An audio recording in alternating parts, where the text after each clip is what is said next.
There's a kind of knowing that doesn't need proof.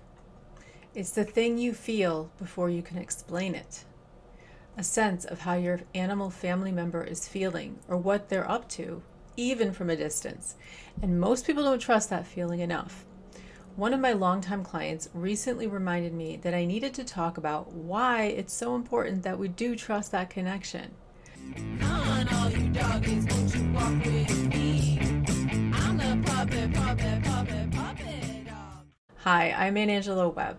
I've worked professionally as an animal communicator for over 20 years, and one of the most important things I teach is I don't start sessions with any assumptions.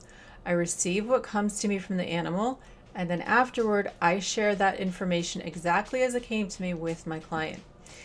In a recent session with a cat named Pepper. Pepper is a very independent cat. And I've actually talked about her on this channel a few years ago. Pepper has a wide territory and a strong outdoor pattern of movement. She doesn't really want to live inside. But she's also very connected to her home and her person, Julia. Julia cares for her beautifully, making sure she has food, safe places to rest. And Julia's noticed something. The less she can see Pepper, the more her mind wants to fill in the blanks. And that's just human nature. It's what comes from caring deeply. So Julia contacted me because Pepper had been away for a few weeks and she was a little bit concerned. When I tuned into Pepper, immediately I received the words popped in. She quietly passed through, checked in, and then continued on her way. I also got impressions of being comfortable, but just trying to seek shade and rest. It was really hot. And so she was trying to lay low and preserve her energy. She did say she had something going on with her heart. She is getting older. After the session, Julia wrote a Google review. She said, just like in previous times, a few hours after Anne spoke with Pepper, she came running home. She reunited with Pepper. What Pepper's story really points to is something simple. The bond between an animal and their person doesn't pause just because they're out of sight. It's easy to forget that because when we can't see animals, our minds tend to fill that silence with worry instead of trust.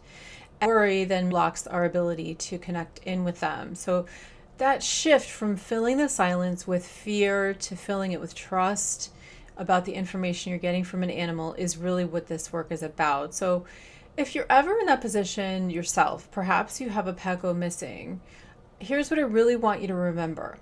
The most helpful thing you can do as a part of your effort to find them is to get quiet and tune into what you already sense about them. I know that's easier said than done.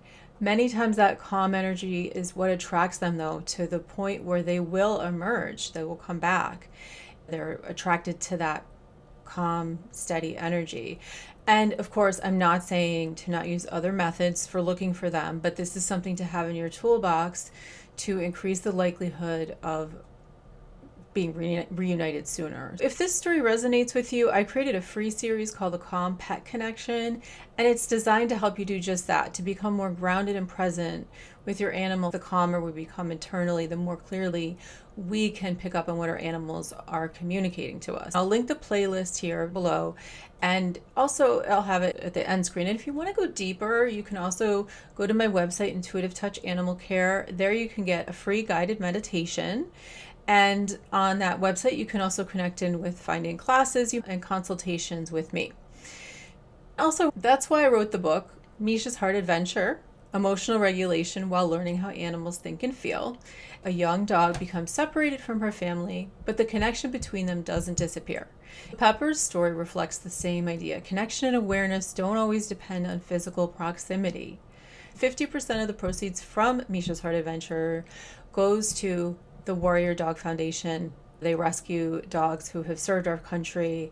You can support them by going wherever books are sold, including Amazon, and picking up a copy. It's a wonderful way to get kids beginning to trust in their ability to communicate with animals.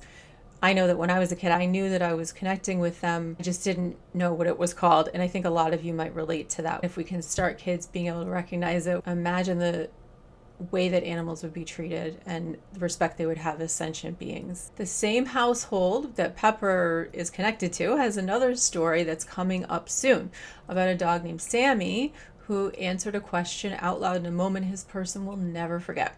And if you want to make sure to catch that one once it's posted, please make sure that you are subscribed. Hit that notification bell. Let me know if you have felt this kind of connection with your animal, if your cat or dog comes to you when you connect with them, even when you're home, but they're in maybe another room, or that you've picked up things when you've been out of your house and away from them at a distance. Would love to hear about that in the comments. And I just appreciate you being here. God bless you and your animal family members. Rub my belly, rub my belly, rub my belly, my belly, my belly, rub my belly, rub my belly, rub my belly, my belly, my belly. I like my